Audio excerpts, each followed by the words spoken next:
Hola a todos nuestros amigos de Una Fe Relevante. Hoy estamos bien felices porque tenemos, después de mucho tiempo, nuestro episodio de Book Club. Y hoy vamos a estar en algunos capítulos del libro 3. Vamos a estar del capítulo 1 al 3 del tercer libro, de la tercera parte del libro Mero Cristianismo. Entonces son capítulos súper prácticos, por así decirlo.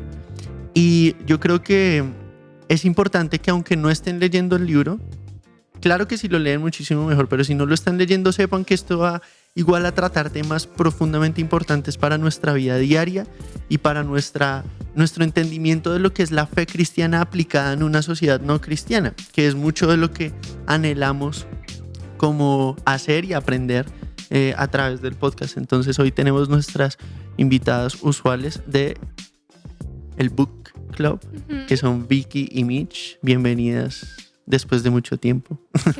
Gracias. Y bueno, vamos a empezar de una con el primer capítulo porque se me hace muy práctico, y es las 3 partes de la moral, ¿no? ¿En qué consiste la moral de una persona? C.S. Lewis empieza diciendo que hay 3 cosas que tienen que estar bien básicamente para que la máquina humana funcione, y es cómo está mi relación con otras personas, ¿no? En eso se ve la moral. La moral se ve en la relación con otras personas, mi condición interna, cómo estoy yo realmente dentro de mí. Es la segunda. Que es la segunda, y la tercera es cómo estoy yo con Dios. O cómo concibo yo hacia dónde voy, ¿no? Él lo pone en términos de dirección, hacia dónde vamos, ¿no? Hacia dónde vamos. Entonces, si una persona no cristiana está escuchando esto, va a poder relacionarse con esto porque todo esto es natural al ser humano. Entonces, ¿qué piensan acerca de este capítulo en especial? Pienso que trata cosas bien importantes.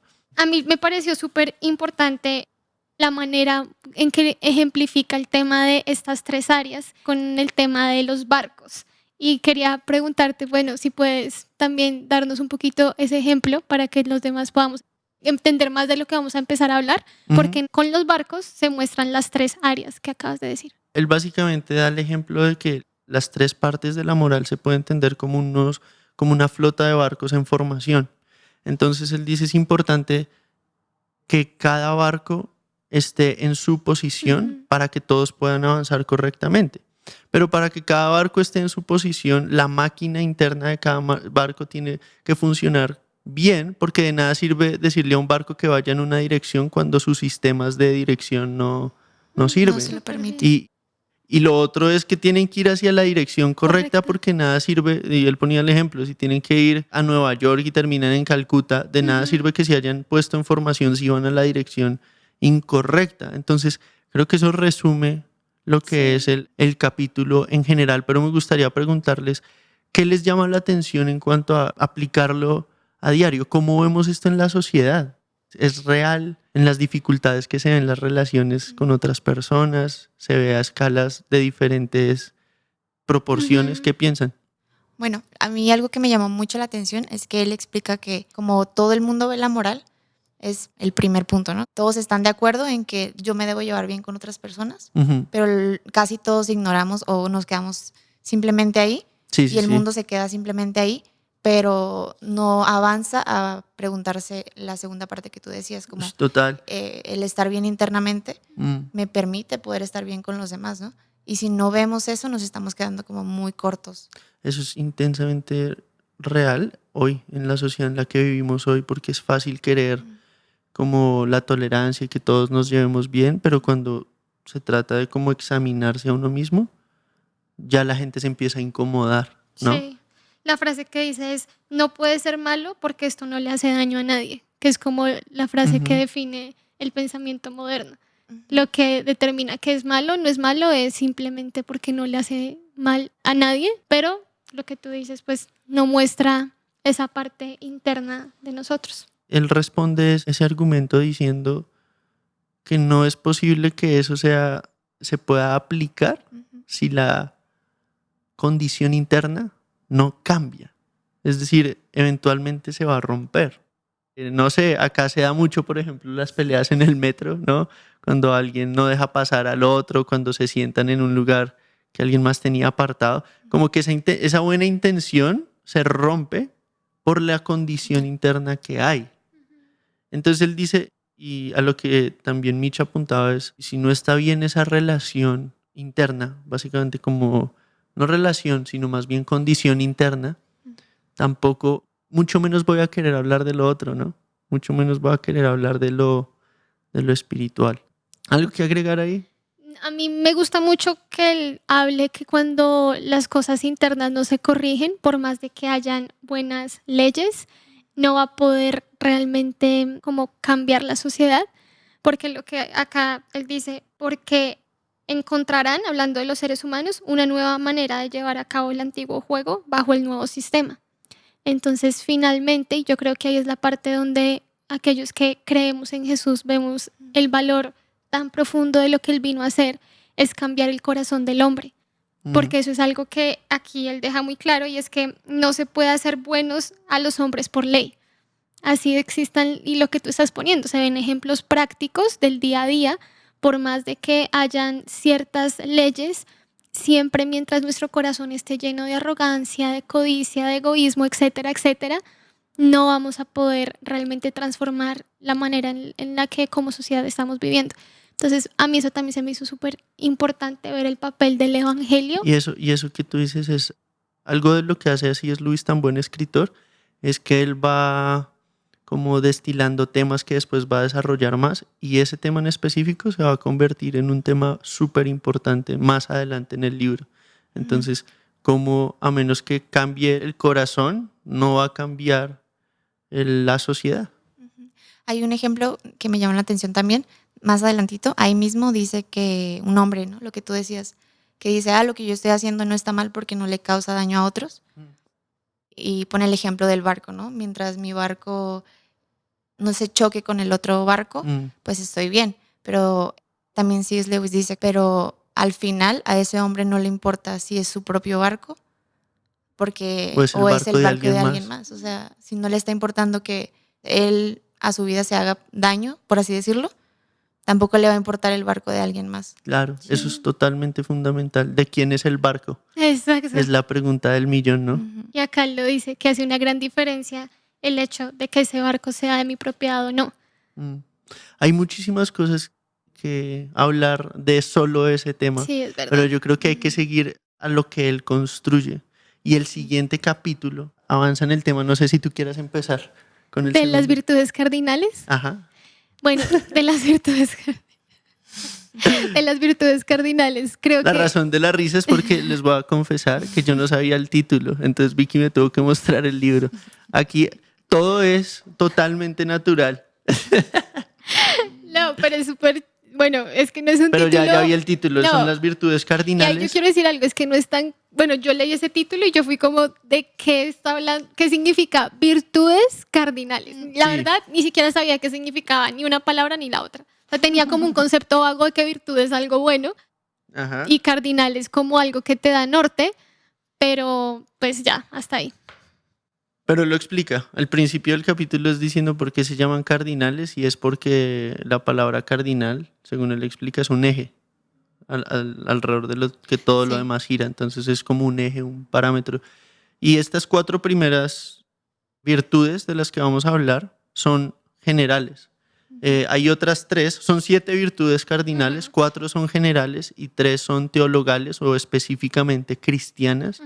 Entonces vamos a empezar con estas 4 porque creo que son increíbles. Está la virtud de la templanza, está la virtud de la prudencia, está la virtud de la justicia y de la fuerza. Y creo que empieza con la prudencia, ¿no? Sí. ¿Qué tal si más bien hablamos de la que más nos haya como... gustado? Sí.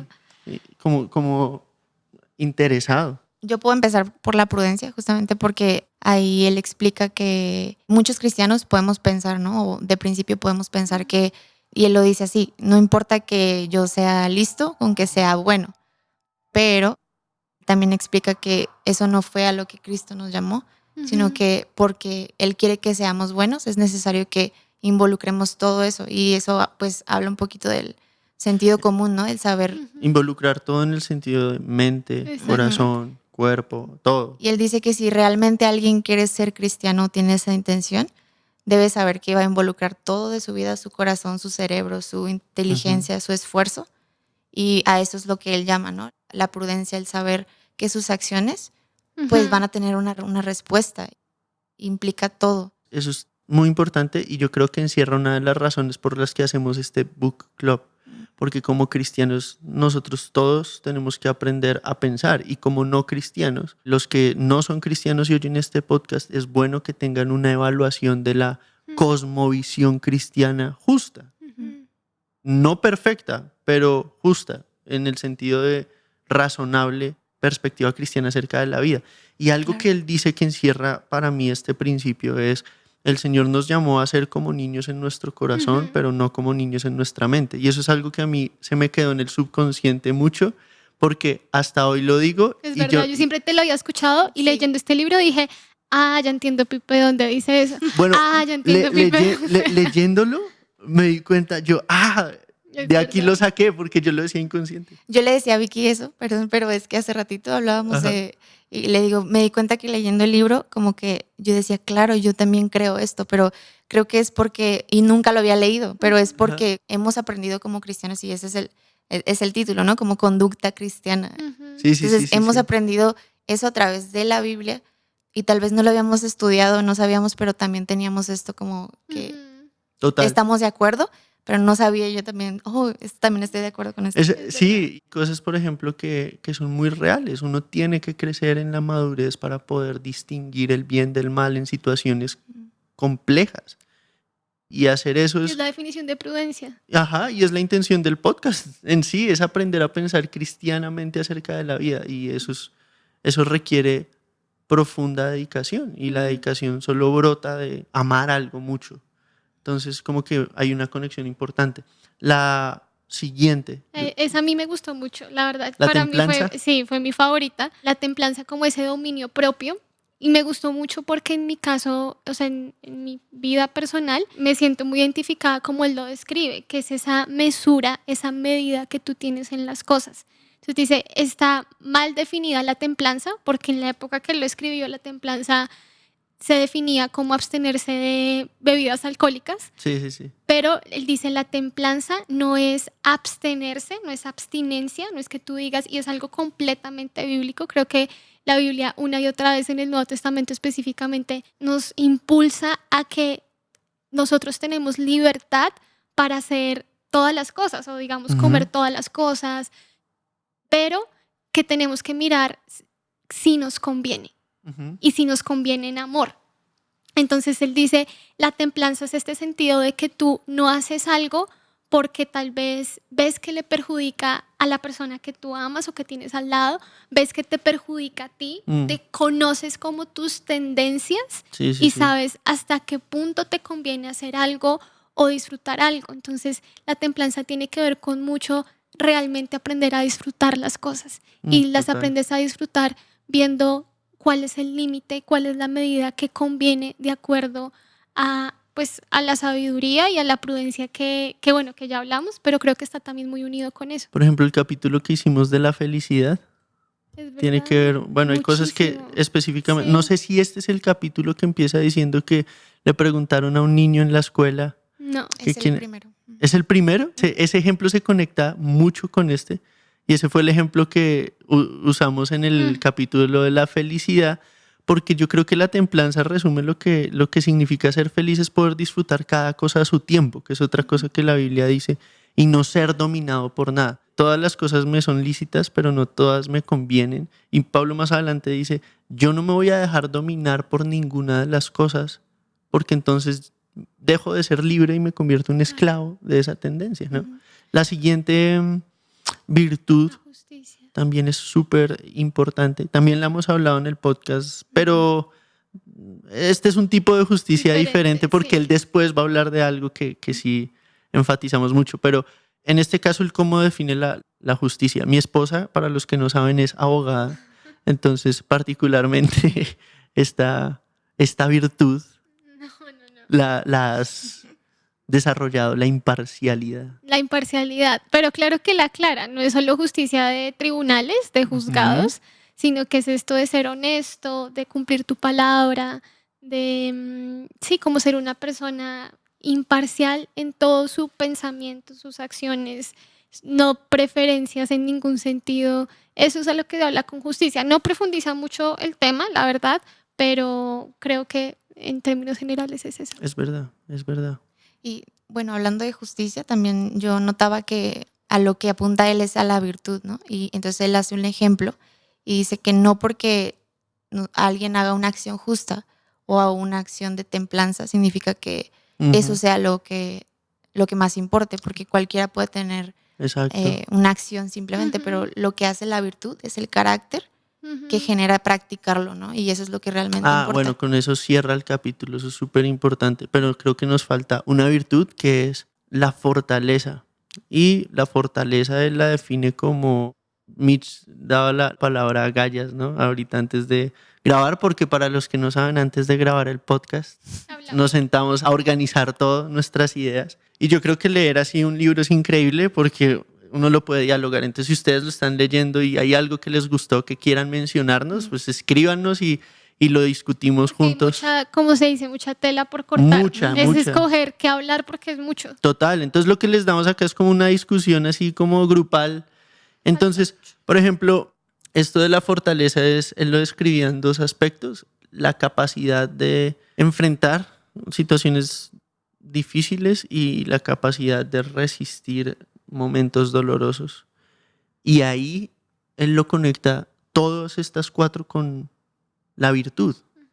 La virtud no es un acto accidental o un acto ocasional de buenas acciones, sino que la virtud, como definida por Lewis y por la tradición cristiana en general, es la práctica de aquello que yo digo saber o que sé que está bien.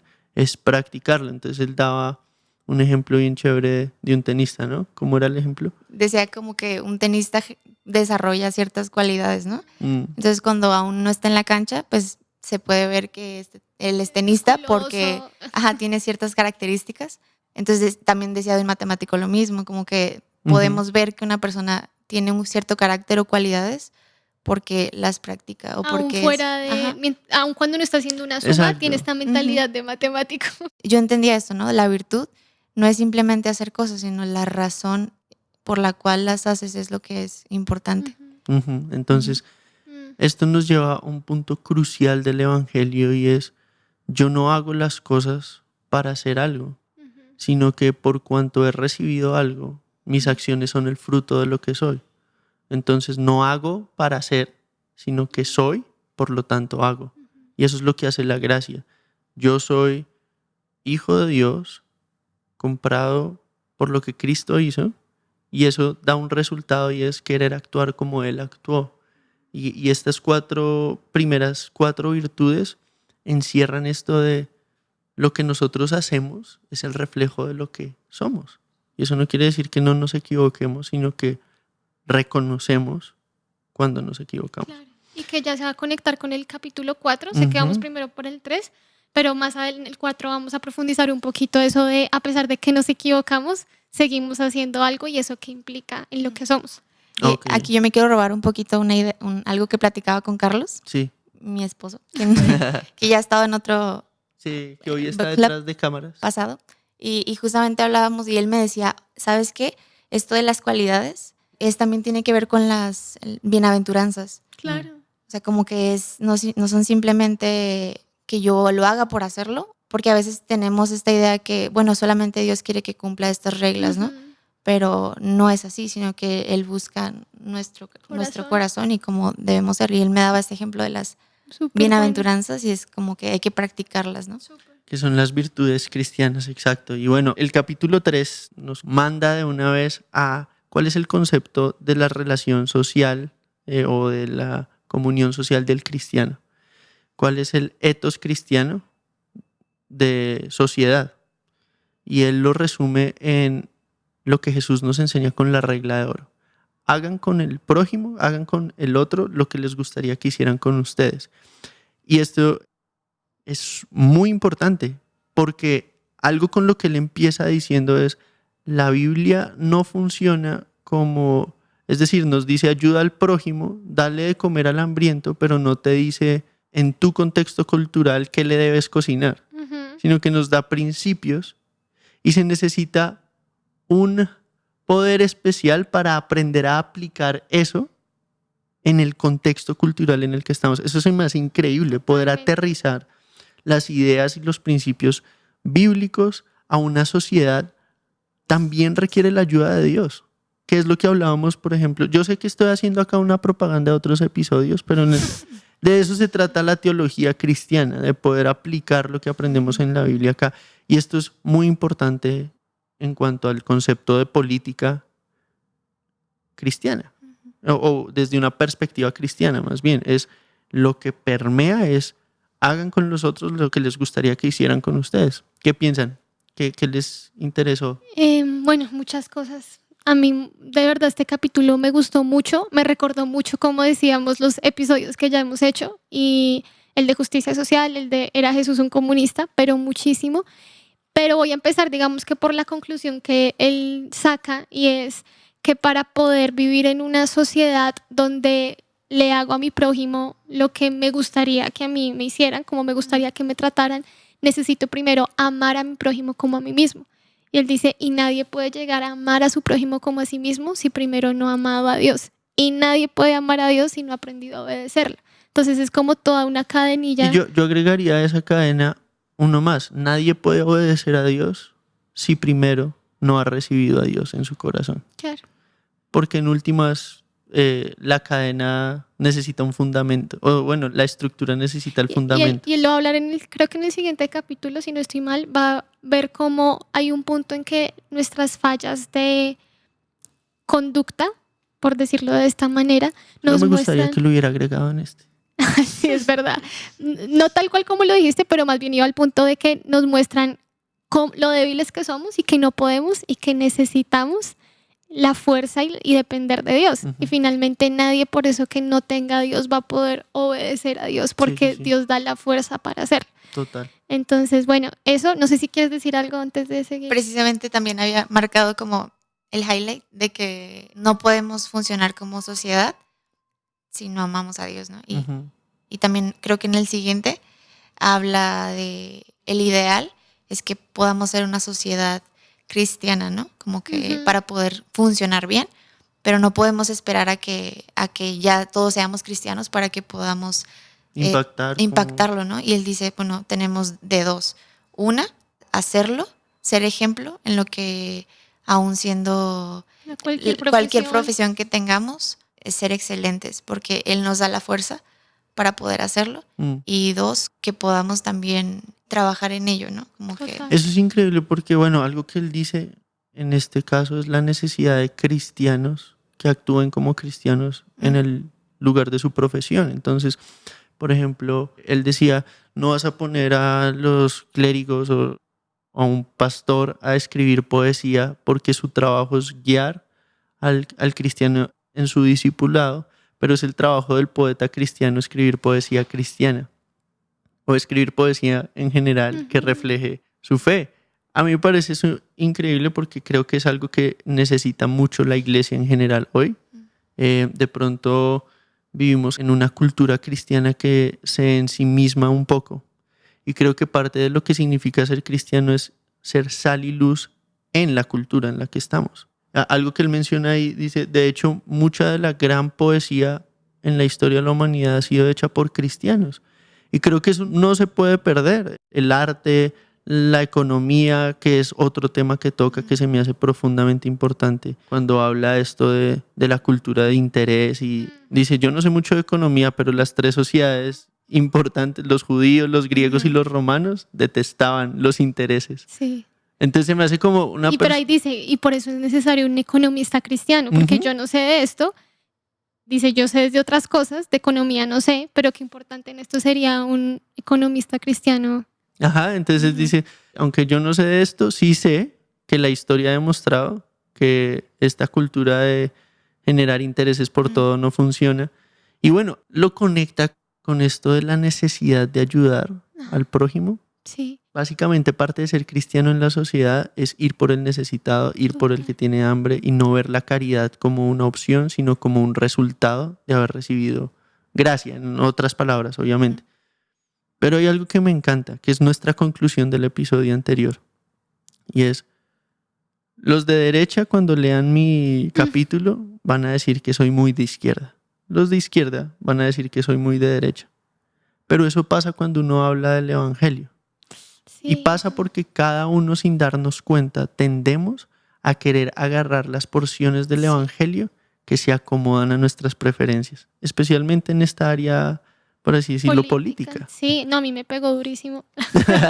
Sí. Me pegó durísimo cuando dice la mayoría de nosotros realmente no abordamos el tema con el objetivo de descubrir lo que dice el cristianismo, sino vamos a leer, por ejemplo, este libro con la esperanza de encontrar apoyo a las ideas de mi grupo, de mi pensamiento. Entonces yo leo buscando que diga lo que yo pienso y no leo buscando decir, bueno, ¿qué es lo que realmente es?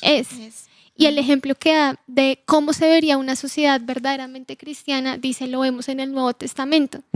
Y por eso es que finalmente él dice, el cristianismo no es un proyecto político, en el sentido que cuando vamos a tratar de encajarlo en izquierda o derecha es muy difícil por una razón. Porque dice que en esta sociedad del Nuevo Testamento, número uno, pues había muchísima caridad, cooperación unos con otros, pero también encontramos pasajes muy claros como que el que no trabaja no come. Que todos tienen que trabajar con su mano, que no es una sociedad donde, no sé cuál es la palabra que no sea tan colombiana, acolitar. No, creo que eso es... Sí, creo que es aprobar. Como aprobar a los perezosos. Y eso también habla del perezoso intelectualmente, del perezoso en el trabajo, no, sino que es una sociedad donde todos tienen que trabajar, donde se respeta la propiedad privada, pero se comparten las cosas de una manera. Y él dice, si lo vemos de esa manera, podría parecer más hacia el extremo de la izquierda, pero, y solo quiero decir esto, que me parece que ahí es donde está claro el tema político, dice, si viéramos esa sociedad cristiana, pensaríamos que su vida económica era muy socializada y en este sentido avanzada, pero que su vida familiar y sus códigos de comportamiento eran bastante anticuados. Entonces ahí es donde vemos como que ni aquí ni allá. Total, es una invitación a replantear la manera en cómo abordamos nuestra vida cristiana.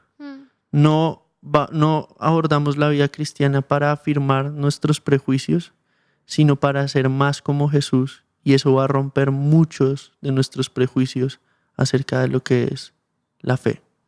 Eso es aprender es salir de lo que yo puedo controlar.